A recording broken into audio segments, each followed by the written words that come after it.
महाराष्ट्र विधानसभा चुनाव को लेकर कांग्रेस ने अपनी रणनीति तैयार करने के लिए एक महत्वपूर्ण बैठक आयोजित की, जो पार्टी अध्यक्ष मल्लिकार्जुन खड़गे के नई दिल्ली स्थित आवास पर हुई। इस बैठक में कांग्रेस के शीर्ष नेताओं ने हिस्सा लिया, जिसमें राहुल गांधी, नाना पटोले, विजय वडेट्टीवार, बाला साहेब थोराट और अन्य प्रमुख नेता उपस्थित रहे। इस बैठक का प्रमुख उद्देश्य आगामी महाराष्ट्र विधानसभा चुनावों के लिए पार्टी की तैयारी को सशक्त करना और महाविकास अघाड़ी एमवीए के अन्य सहयोगियों के साथ तालमेल को बेहतर करना था। बैठक के दौरान महाविकास अघाड़ी में शामिल कांग्रेस, शिवसेना, उद्धव ठाकरे गुट और राष्ट्रवादी कांग्रेस पार्टी एनसीपी के बीच सीटों के बंटवारे को लेकर गंभीर चर्चा की गई। महाराष्ट्र की राजनीति में महाविकास अघाड़ी की भूमिका पिछले कुछ वर्षों में काफी अहम रही है और इसलिए कांग्रेस के लिए आवश्यक हो गया है कि वह अपने सहयोगियों के साथ बेहतर तालमेल बनाकर आगे बढ़े। बताया जा रहा है कि महाविकास अघाड़ी एमवीए के सहयोगी दलों के बीच सीट बंटवारे पर भी गंभीर चर्चा हुई।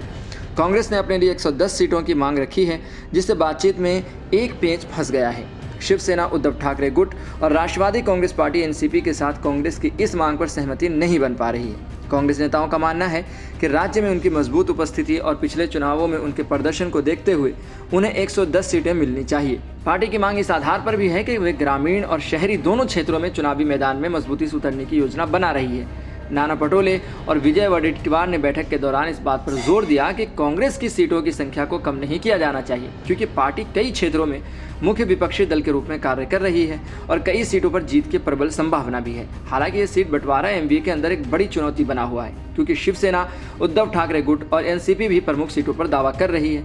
शिवसेना और एनसीपी दोनों का तर्क है कि उन्हें अधिक सीटें दी जानी चाहिए, क्योंकि वे राज्य में बड़े गठबंधन साझेदार हैं।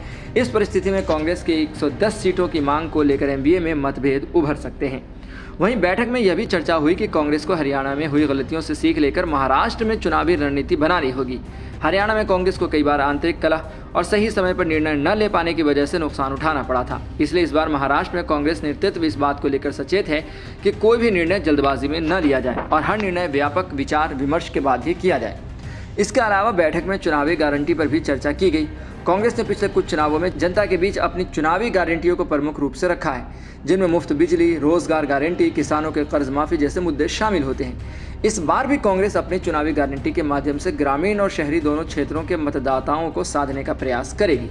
बैठक के दौरान राहुल गांधी ने भी जोर दिया कि महाराष्ट्र के ग्रामीण इलाकों और किसानों की समस्याओं पर विशेष ध्यान दिया जाना चाहिए।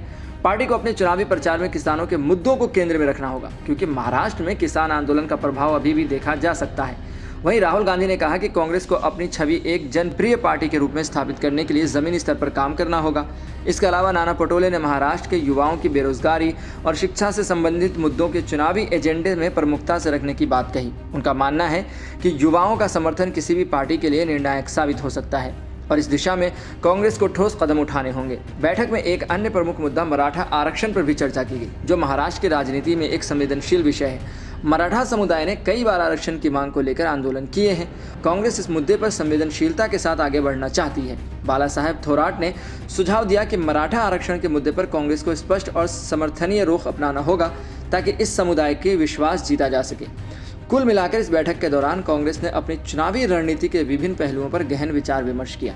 पार्टी के सामने कई चुनौतियां हैं, लेकिन कांग्रेस का मानना है कि महाविकास अघाड़ी के सहयोग से वह इन चुनौतियों का सामना कर सकती है।